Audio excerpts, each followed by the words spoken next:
Muy buenas noches, queridos amigos, hermanos, o quienes me escuchen. Estamos ocupándonos de un tema muy importante para todos aquellos que anhelamos conocer un poquitito más al Señor a través de las Escrituras.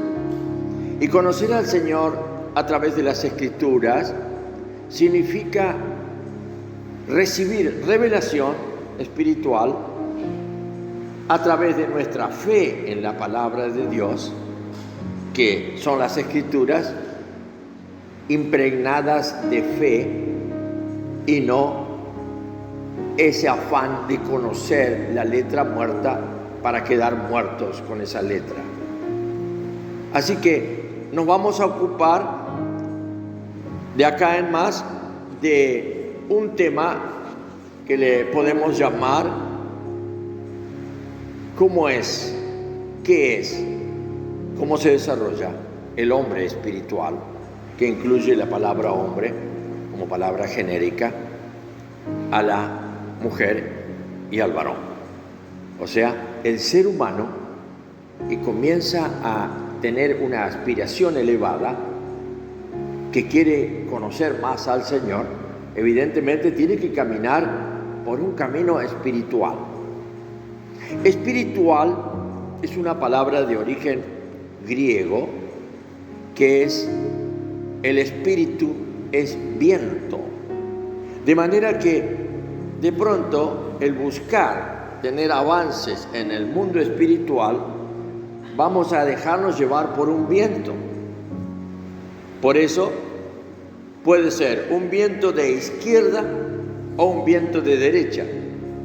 Y aquí determinamos que Satanás también es espíritu o viento. Y que el mundo está bajo su viento y que la iglesia, compuesta por los hijos de Dios, están bajo el viento del Espíritu Santo, si es que se sujetan. Por eso el apóstol Pablo nos dice que el que no tiene el viento de Cristo o el Espíritu de Cristo no pertenece a Él. Esto entonces nos da cabida a la continuación o al inicio, mejor, de este tema. La composición de nuestra realidad humana. Para los espirituales, para los que hemos creído en Jesús, para los que ahora estamos sellados por este viento, somos llevados por el viento, empujados por un viento.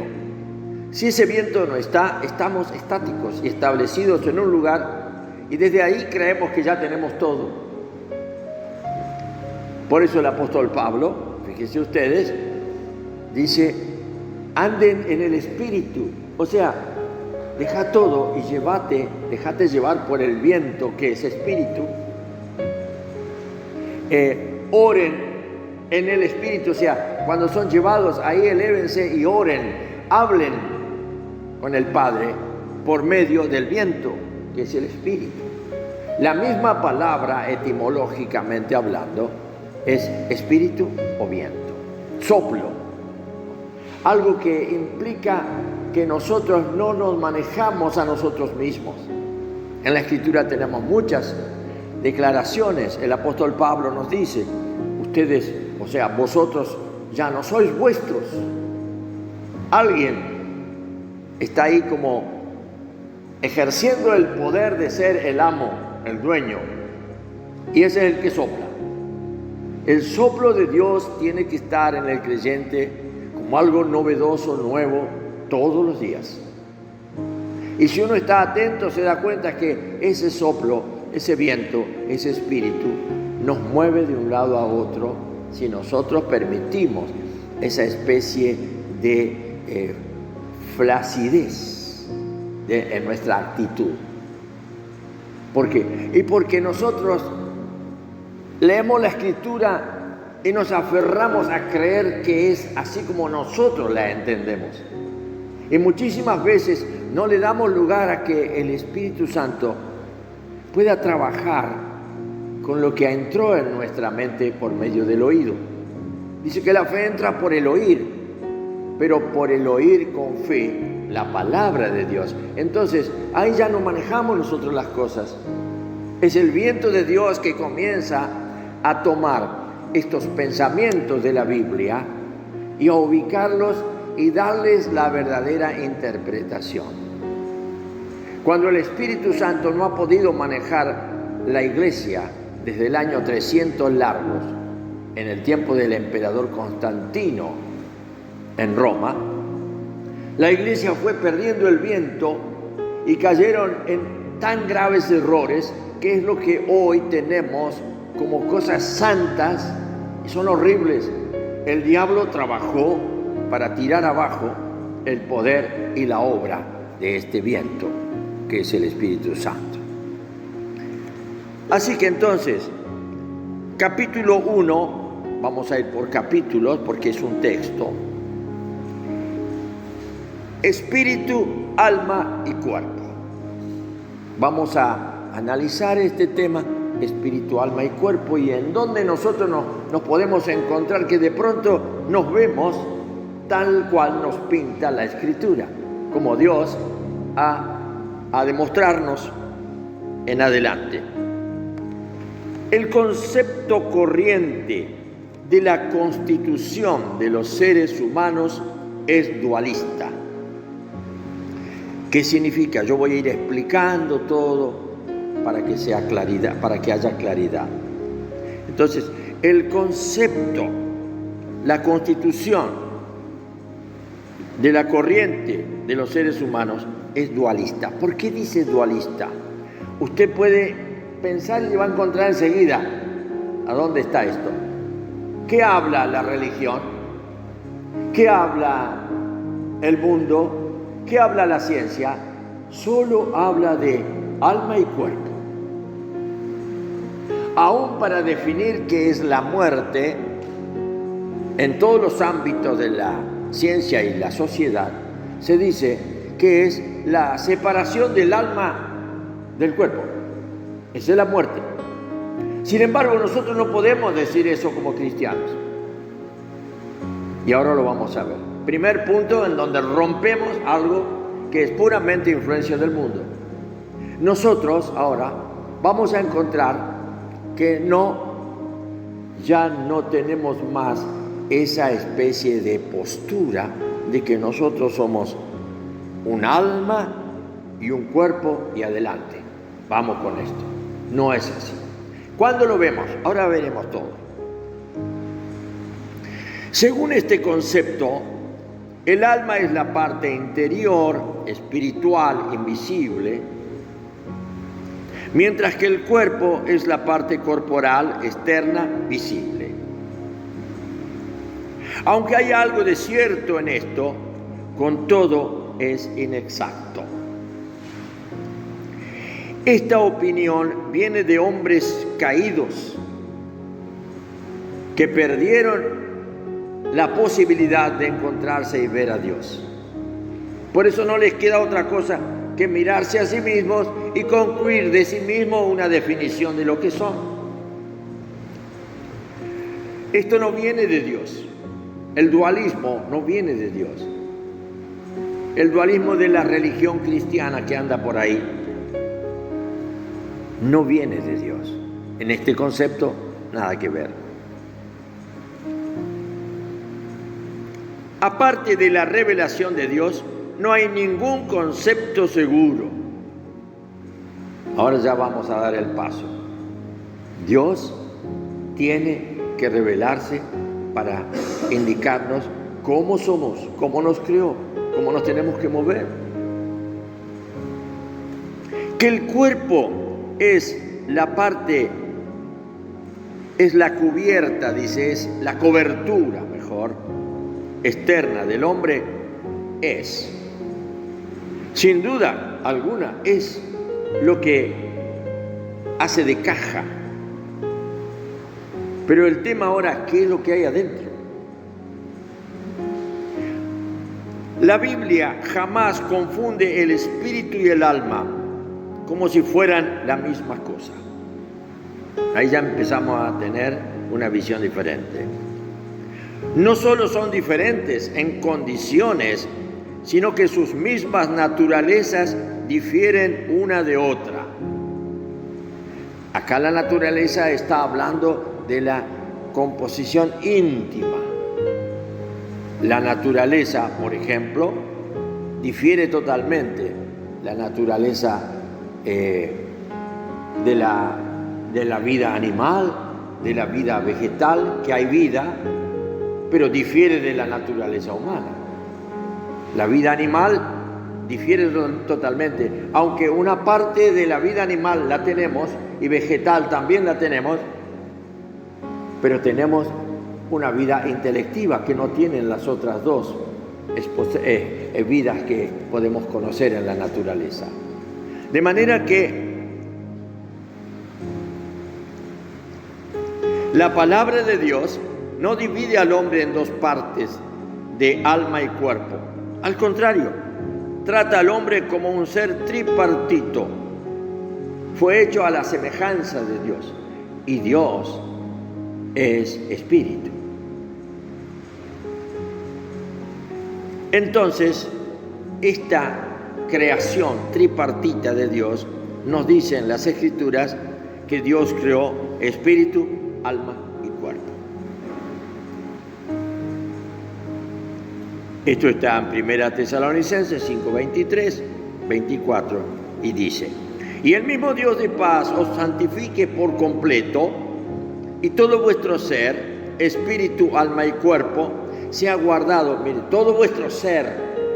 Yo no puedo dejar de ser espiritual, no puedo dejar de ser mental, como ser pensante, y no puedo dejar de tener el cuerpo, porque el cuerpo es el fundamento donde estoy viviendo, donde estoy existiendo.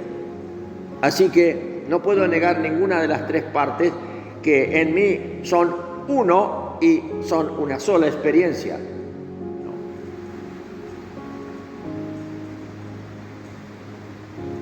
Y todo vuestro ser, espíritu, alma y cuerpo, sea guardado irreprensible para la venida de nuestro Señor Jesucristo. Esto es lo máximo que puede decir la Escritura y que es parte de nuestra fe experimental, de que no hay eso, la dualidad. No existe la dualidad. Entonces, ¿cómo sacamos esto? Esto de que nosotros podemos verificar, probar que somos espíritu, alma y cuerpo.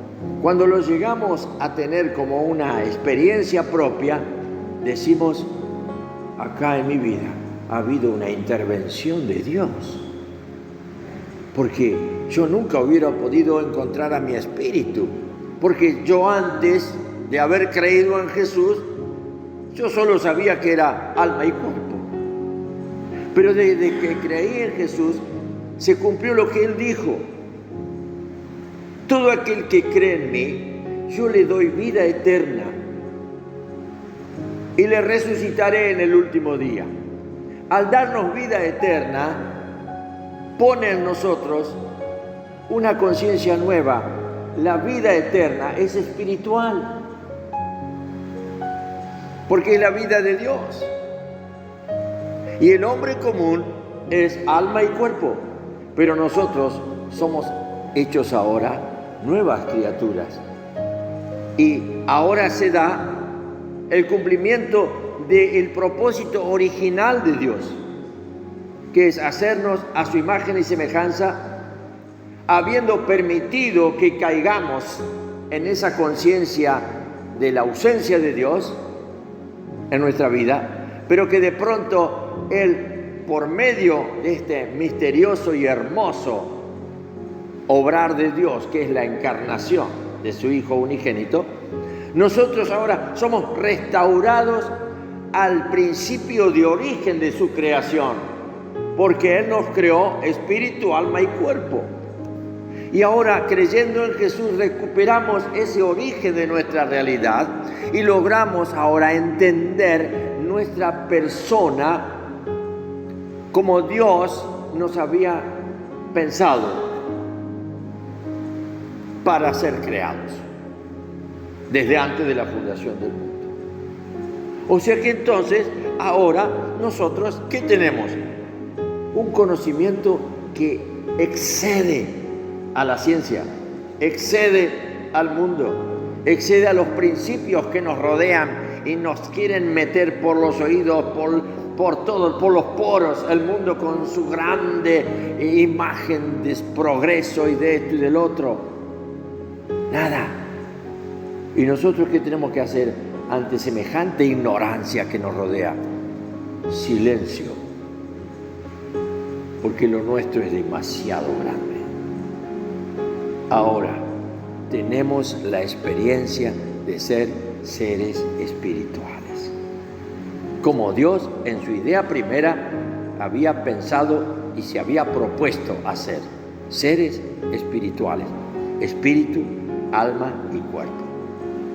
El mundo no tiene eso, ni puede tener la experiencia espiritual que tenemos nosotros, ni puede subir, como dice en Apocalipsis 4 el apóstol Juan, que él estaba y escuchó esto y en el instante él ya estaba en el espíritu. Esto es para nosotros, no para Juan solamente, para todos nosotros. Nosotros en el instante nos ponemos a orar y decimos, Padre, y ya estamos en un nivel espiritual, ya subimos hasta su presencia. ¿Por qué? Porque entendemos algo, el velo del templo se cayó hace 2000 años y tenemos acceso a la presencia de Dios. Y esto es tan maravilloso que cuando lo empezamos a integrar a nuestro cuerpo de conocimientos, uno ya no sabe más qué hacer, porque es demasiado grande. Y nos marca una distancia demasiado lejos de los que no conocen al Señor por medio de este regalo de Dios y de esta gracia que es la fe. Ahora, es muy triste también ver a muchos hermanos en la fe que se estancan en la fe, y la fe justamente comenzó en nuestra vida para un proceso de crecimiento a través de revelación. El apóstol Pablo se pone a orar por la iglesia de Éfeso, los filipenses, vamos a encontrar allí. Pone a orar, estoy orando por ustedes porque en todos lados se habla lo que ustedes están viviendo, un avivamiento espiritual. Están dejando de lado, en segundo término, lo que es el alma y lo que es el cuerpo, y están como dándole la mayor importancia a lo que es la revelación espiritual. Por eso yo los tengo en mis oraciones y por eso clamo al Padre de nuestro Señor Jesucristo para que Él los llene de esta revelación. Y era cierto. Es una alegría para el que es espiritual encontrar a alguien que está hambriento de lo espiritual, porque allí está la clave, descubrir que no somos solamente alma y espíritu, alma y cuerpo. ¿Qué se preocupa el mundo? Alimentar el cuerpo, bien comido, bien bebido, bien sano, todo eso, cuidado, eso es lo más importante. Y lo otro, yo no quiero que mi hijo sea igual que yo. Yo me voy a sacrificar para darle estudio, para que crezca, para que sea un hombre de bien, para alma y cuerpo. Porque en su mente no piensa otra cosa que eso. Y lo máximo que tiene es una perspectiva puramente entre el alma y el cuerpo.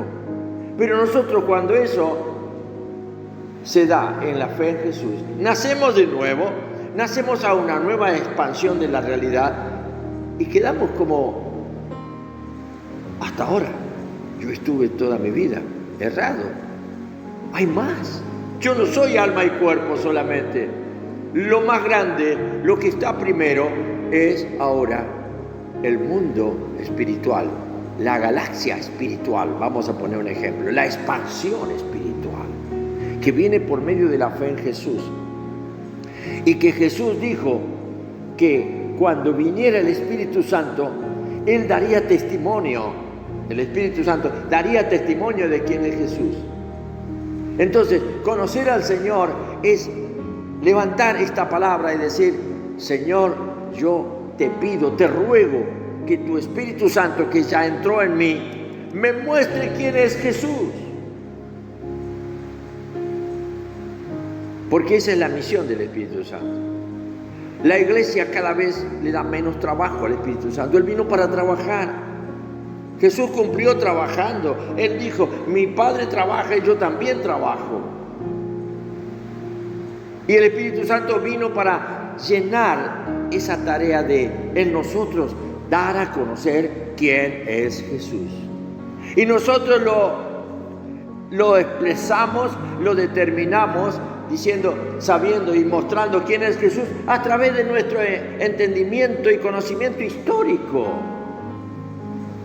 Los creyentes históricos pueden hablar de Jesús, pero solamente cómo Él vivió, dónde estuvo, cuánto tiempo hace, cuánto vivió, cómo murió, por quién murió, por mí. Pero todo eso, y es una cháchara, porque queremos que la gente conozca a un Jesús que no es el verdadero. El único que convence de pecado es el Espíritu Santo. El único que da el testimonio de quién es Jesús es el Espíritu Santo, que ha entrado en mí y que yo muy poco lugar le doy para que Él alumbre y manifieste, ¿qué cosa? La luz del mundo. El Espíritu Santo no se declara a sí mismo la luz del mundo. El que se declaró, yo soy la luz, la verdad y la vida, es Jesús. Así que fíjense ustedes cuántos son. A veces puedo ver las iglesias que están abarrotadas de gente, pero la gente busca otra cosa. No busca conocer la luz. ¿Y quién es la luz? Una persona. Por eso la gente se cansa de ir a las iglesias, porque parece que siempre van a ver si será que, a ver si, y cantan y alaban y proclaman a ver si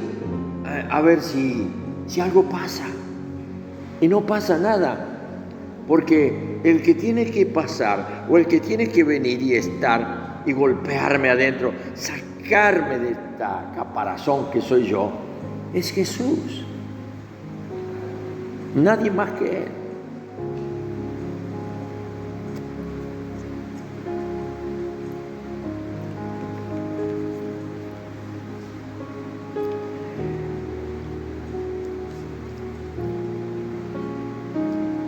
Este versículo que acabo de leerles sobre estar sabiendo que somos espíritu, en la experiencia tenemos que saber con un conocimiento espiritual y una experiencia espiritual quién es Jesús, y luego saber que este Jesús se está desarrollando en mí y que este Jesús está a la diestra del Padre, pero Él envió su Espíritu, el que estaba en Él, para que me produzca la perfección de un hijo igual que Jesús. ¿Qué diferencia hay entre Jesús y nosotros? Una grandísima. Él es el unigénito de Dios y se acabó. Pero al Padre se le ocurrió llevar muchos hijos, este es el versículo de la Escritura, llevar muchos hijos a la gloria. Somos nosotros. ¿A qué gloria? A la misma gloria de su Hijo. Esa que su Hijo recibió y que lo hace como una petición en Juan 17. Devuélveme la gloria, Padre, que tuve contigo. Y en ese momento Él sentía ser solamente hombre, porque le estaba vedado el experimentar la gloria de Dios. Vedado quiere decir cerrado. Él mismo había renunciado. En ningún momento tuvo en cuenta el ser igual a Dios. Pero nosotros, por fe y esperanza, tenemos que aceptar, segunda de Pedro, que estamos siendo participantes de la naturaleza divina y que nos ha sido dado el ser no igual a Dios, sino el ser igual a Cristo como hombre, y estar desarrollando el cuerpo de Cristo. Por eso en Efesios establece que el Señor fue puesto como cabeza de la iglesia. ¿Usted puede haber visto por ahí alguna cabeza que anda caminando suelta? No existe eso. Dios necesita de nosotros. Él necesita que le obedezcamos. Él necesita, mire, imagínense que está el artista pintando y de pronto el pincel no quiere continuar pintando. El pincel es un instrumento del artista. Dios quiere con nosotros perfeccionar a los santos, que son aquellos que han creído. Estar a disposición de ellos. Dios quiere levantar ministerios de amor, no ministerios de gloria humana, ni de figuración.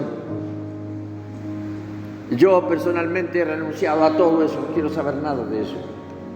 Y que el Señor mande a la iglesia los que habrían de ser salvos, como dicen Hechos. Entonces, vienen acá, a esta iglesia, y se van a encontrar con un camino que está marcado hacia arriba, no desde la mente humana, no desde el cuerpo, no de las necesidades de alma y cuerpo, sino desde tu experiencia espiritual. Establece bien, porque tu avión tiene que volar hacia el trono y encontrarse a los pies del trono cuando creíste en Jesucristo. Y ahí desarrollar toda una vida de relación con Él y de relación con tus hermanos. ¿Por qué? Porque mi hermano es mi hermano, pero no a nivel de sangre, mucho mayor. Es parte de un mismo cuerpo funcional. Mi hermano puede hacer su vida como él quiere, pero en la iglesia ninguno puede hacer su vida como quiere. Tiene que estar totalmente mancomunado en un mismo sentir, que dice el apóstol Pablo. Tengan un mismo sentir y es hacia arriba. Miremos, busquemos las cosas de arriba, Colosenses 3. Entonces, cuando uno está en esto, sabe dónde está parado y ya se afirma en que alma y cuerpo el Señor lo guarda y al alma la usa al servicio del espíritu, de mi espíritu humano. Y luego entonces el Señor me propone: quiero que estés conmigo, quiero que vengas, quiero estar contigo, quiero hacer fiesta con vos, quiero que te sientes a mi mesa. Entonces podemos decir todos los días: ¿hoy almorzaste? Sí, en la mesa del Señor. ¿Hoy desayunaste? Sí, en la mesa del Señor. ¿Hoy cenaste? En la mesa del Señor. Porque mi espíritu come, tiene que ser alimentado. Mi mente es alimentada por los conocimientos y todo lo que me dice el medio donde me desenvuelvo, que me están informando constantemente. Mi cuerpo come todos los días, desayuno, almuerzo y cena y merienda, y lo que sea. Pero mi espíritu, ¿qué come? Y no puede comer solo.